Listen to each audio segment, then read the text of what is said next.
Achraf Hakimi, the journey of a world-class defender. Paris Saint-Germain's star defender was inches away from winning the African Ballon d'Or, which was ultimately awarded to Ademola Lookman. But many believe that Hakimi truly deserved it, thanks to his exceptional performances since arriving at PSG, especially under the guidance of Luis Enrique.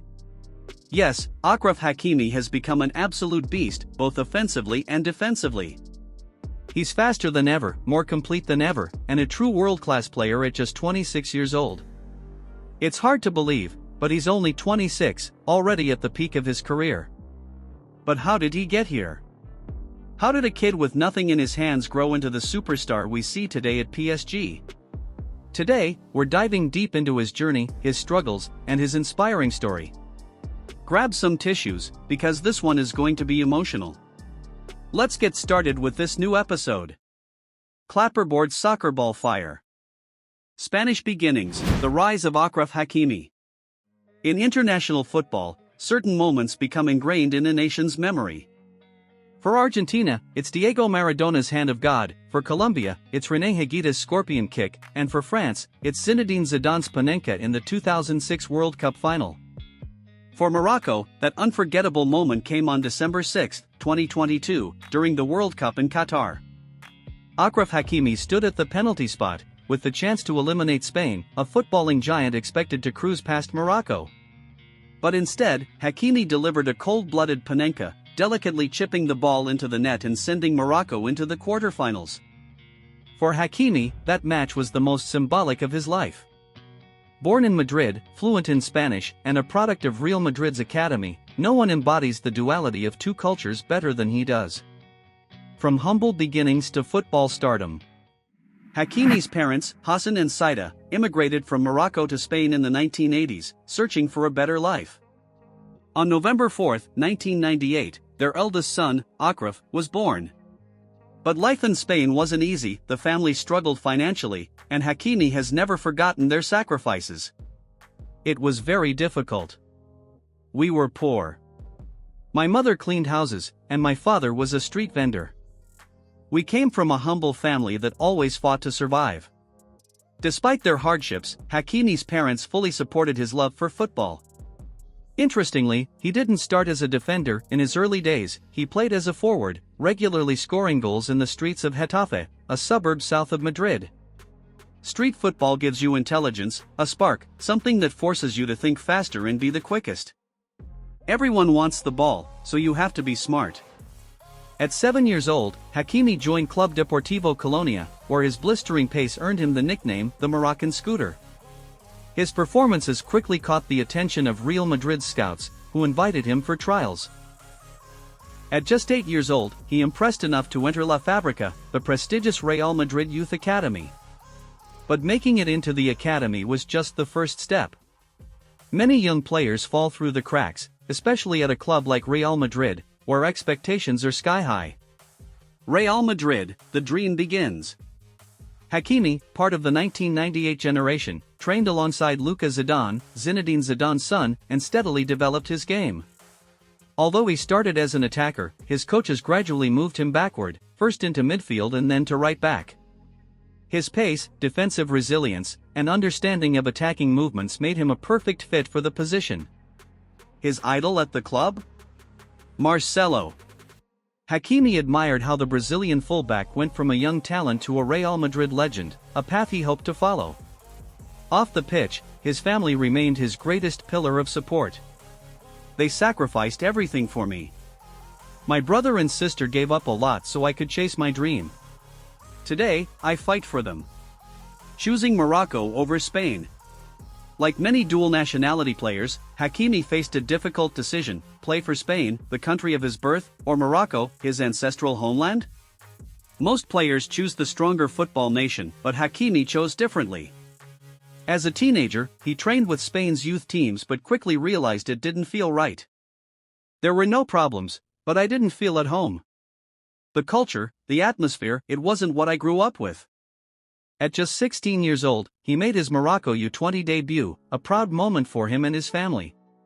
His impressive performances soon earned him a call-up to the senior team, making his full international debut on October 11, 2016, in a 4-0 win against Canada. breaking into Real Madrid's first team. Meanwhile, at Real Madrid, Hakimi caught the attention of Zinedine Zidane, who began calling him up for first-team training. By the 2017-18 season, he officially became part of Madrid's senior squad. But just as he was on the verge of a breakthrough, he faced a major obstacle: Dani Carvajal. The Spanish right-back was one of the world's best, leaving little room for Hakimi to get playing time. He managed to feature sporadically, contributing to Madrid's Champions League and Club World Cup triumphs, but he knew he needed regular minutes to grow. Then came another blow: Zidane announced his departure. Hakimi, who deeply respected the French coach, later posted on social media, "I will be forever grateful for your trust, Mr. You made my dream come true." A fresh start, loan to Borussia Dortmund. Real Madrid decided to send Hakimi on loan to gain experience. The timing was perfect. The 2018 World Cup provided the ideal stage for him to showcase his talent. Despite being placed in a brutal group with Spain, Portugal, and Iran, Hakimi shined for Morocco. His performances caught the attention of Lucien Favre, who had just taken over at Borussia Dortmund. On July 11, 2018, it became official. Achraf Hakimi joined Borussia Dortmund on a 2-year loan. And from there, his meteoric rise truly began. An European giant. On paper, this transfer had all the makings of a perfect deal, both for Borussia Dortmund, who landed a highly talented player for free, and for Hakimi, who joined a Bundesliga renowned for its attacking nature and fast-paced style. His speed, both with and without the ball, made him a perfect fit for this league. However, let's not forget the human aspect. He was just 20 years old, a young man who had never left Madrid's suburbs and into a completely different culture and country. But Hakimi adapted instantly. From the very start, he was laser-focused, a true champion of adaptation. From a young age, I experienced a culture different from the rest of Spain. I was raised in a home that spoke a different language. I always try to learn quickly to adapt as efficiently as possible, he once said. He integrated seamlessly into Dortmund's squad, not only thanks to his footballing abilities but also his personality: open, respectful, and eager to embrace his new environment. On the field, it was the same story. His technical skills impressed his coach and, crucially, Lucien Favre, a tactician who values versatility. The fact that Hakimi could play as both a left and right back made him an invaluable asset. Matches came thick and fast, and he thrived. He scored in his Bundesliga debut and delivered a hat-trick of assists in his first Champions League appearance, a stunning 4-0 win against Atletico Madrid. It was clear, Hakimi was a European star in the making. He won over the fans not just with his performances but also with his generosity.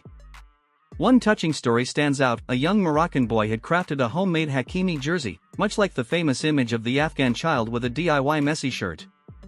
When Hakimi saw the photo on social media, he was deeply moved and reached out. "I hope this child's family contacts us." He even sent an official jersey with his name to the boy. His first season in Germany ended on a high note: 3 goals, 7 assists in 28 league games, and a second-place finish behind the Bundesliga's dominant force, Bayern Munich. Internationally, he competed in his first Africa Cup of Nations with Morocco, though it ended in disappointment with a round of 16 exit against Benin. Back in Germany, Hakimi picked up right where he left off, even being clocked sprinting at 36 km/h against RB Leipzig, a staggering speed that showcased his athleticism. With performances like these, rumors of a Real Madrid return naturally surfaced. But Hakimi remained composed. "Returning to Madrid doesn't depend solely on me. It wouldn't be a failure if I don't go back. I just want to keep growing, and I'm focused here. Since arriving in Germany, I've gained continuity and confidence, and it shows." And indeed, it did. He finished the season in style, scoring 2 braces in the Champions League against Prague and Inter Milan, ending the Bundesliga campaign with 15 goal contributions in 33 matches. Once again, Dortmund finished second behind Bayern, a near impossible team to dethrone. But what about his future?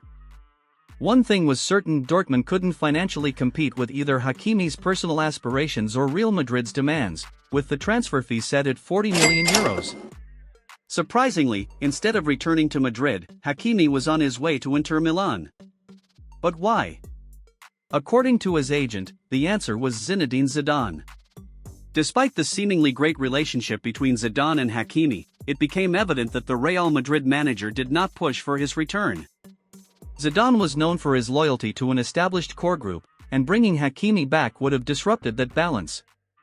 Additionally, Hakimi had grown too big to accept a mere squad role, he needed to play regularly. Inter Milan, on the other hand, showed nothing but enthusiasm.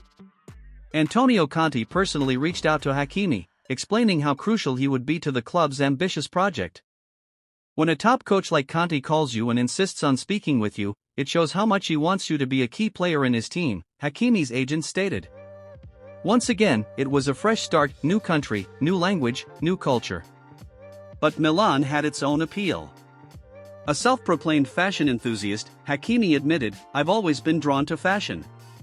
Dressing well gives me confidence. I like to stay on top of trends without losing myself in them." Growing up in a poor neighborhood in Madrid, where his parents struggled to make ends meet, he now had the luxury of attending high-end fashion shows and wearing whatever he pleased. "My style represents who I truly am. When people see me, I want them to understand that I am Achraf Hakimi. I don't dress to please others. My choices are natural and spontaneous." Yet Hakimi hadn't come to Inter to shop, he came to win. His mission? To end Juventus' decade-long Serie A dominance. Inter Milan had not won a single league title since Jose Mourinho's legendary 2010 treble. Conte, however, knew how to build champions.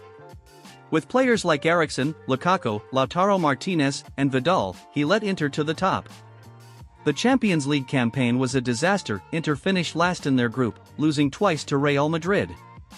But in Serie A, they were unstoppable, 19 games unbeaten, including an 11-match winning streak that crushed Juventus' hopes. Inter finished the season 12 points ahead of their rivals, ending Juve's 9-year reign. Hakimi played a key role in that success. With 7 goals and 10 assists, he became Serie A's third-best provider and established himself as one of the world's finest fullbacks. But what next? Inter, despite their domestic triumph, had clear limitations in Europe. Then came Paris Saint-Germain, offering an exciting project, significant responsibilities, and an attractive salary. The Inter adventure lasted just one season. Hakimi bid farewell with an emotional social media post, only 1 year, but what a year! The next chapter awaited, PSG, and another step up in 2021. A legend in the making at Parc des Princes. This transfer window might be one of the most insane in the history of Paris Saint-Germain. While the financial figures were staggering, it wasn't just about the money. Alongside Achraf Hakimi, PSG also secured the signings of Lionel Messi, Sergio Ramos, and Gianluigi Donnarumma. Among these 4-star recruits, Hakimi was the least talked about, yet he would go on to leave the biggest mark in the club's history. With such high-profile arrivals, the objective was clear: winning the UEFA Champions League. But, as has been the case since Qatar took over PSG, that dream remained elusive. However, Hakimi quickly showed promising signs. His journey at PSG began with an official debut in the Trophée des Champions against Lille, a match that brought both victory and controversy. Though the Trophée des Champions is not the most prestigious of trophies, it was a hard-fought win. However, Hakimi was booed throughout the match. The reason? His public support for the Palestinian cause, which sparked massive controversy. This was his first lesson as a PSG player. His life would now be scrutinized intensely. Moving to PSG meant stepping onto a much larger stage than at Inter Milan. The media attention, social media pressure, and global scrutiny were far greater. Despite a difficult start, he adapted well. At just 22 years old, he secured his first title with PSG, and soon after, began making an impact with goals, assists, and consistent performances. He scored his first goal against Troyes, followed by several decisive performances. PSG had been competing with Chelsea for his signature, but Hakimi was convinced he had made the right choice. He once stated, "I had the intuition that I needed to come to Paris, that I would be happy here. PSG is a great club, and I appreciated how much the people here seemed to want me." A special bond with Mbappé. In a squad filled with superstars, Hakimi formed an especially strong friendship with Kylian Mbappé. The two players, both born in 1998 and hailed as generational talents, became inseparable. They shared a passion for basketball, even attending an NBA game together with Kevin Durant in New York. Their bond extended beyond the pitch, so much so that in 2022, they visited an orphanage in Morocco together. Hakimi's kindness and generosity were evident, solidifying his reputation as a man with a big heart. The Champions League dream and World Cup glory. Hakimi's first season with PSG saw them reclaim the Ligue 1 title, finishing 15 points ahead of Marseille. However, on the European stage, disappointment struck. Finishing second in their group, PSG faced Real Madrid in the round of 16. Despite Hakimi's determination, Karim Benzema's masterclass sealed PSG's fate. The elimination was a crushing blow, mirroring his Africa Cup of Nations campaign, where Morocco suffered a premature quarter-final exit. But the biggest stage was yet to come, the 2022 FIFA World Cup. Morocco found themselves in a tough group with Canada, Belgium, and Croatia. Few expected them to advance, yet they stunned the world by topping the group. In the round of 16, they faced Spain in a historic battle. After a goalless draw, the match went to penalties. Hakimi delivered the iconic moment of the tournament, calmly chipping a Panenka to eliminate Spain. His celebration was equally unforgettable, running straight into his mother's arms, showcasing their incredibly strong bond. Morocco's journey continued as they defeated Portugal in the quarter-finals, becoming the first African team to ever reach a World Cup semi-final. The entire continent rallied behind them. However, despite their valiant efforts, they fell to France in the semi-finals. Hakimi emerged as the most influential player in the squad, and he used his newfound prominence to launch his foundation, aimed at supporting underprivileged youth through education and sports. Everything is possible when you believe and give yourself the means to achieve it. A tough period and a new chapter. Following the World Cup, Hakimi faced one of the toughest periods of his life. He was accused of a serious crime, which had massive personal and professional consequences. Without delving into legal matters, the impact on his life was undeniable. His marriage ended in a highly publicized divorce, and emotionally, he went through a difficult time. His performances on the pitch declined, and while he won another Ligue 1 title, PSG was once again eliminated early in the Champions League, this time by Bayern Munich. His struggles were understandable. Between legal troubles, personal loss, and an emotionally exhausting World Cup campaign, his form suffered.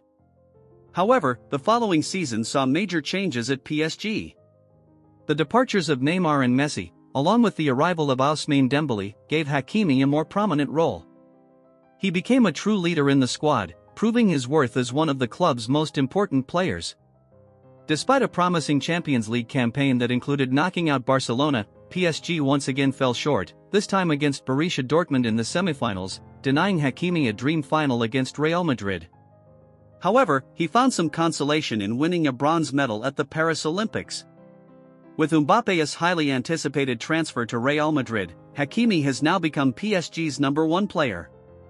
His performances have been outstanding, and he even came close to winning the African Ballon d'Or, ultimately losing to Ademola Lookman. Reports suggest he left the awards ceremony in shock, holding his mother's hand as she comforted him. The future of PSG. There's no doubt Hakimi is now PSG's biggest asset. Whether in Ligue 1 or the Champions League, he has carried the team on his shoulders. Without him, PSG's season would have looked very different. So, what do you think? Should Hakimi have won the African Ballon d'Or? Is he PSG's best signing of the Qatari era? Is he currently the best player at the club, or is he overrated? Let me know your thoughts in the comments. See you soon for another deep dive into the inspiring career of yet another football star. Until next time, ciao.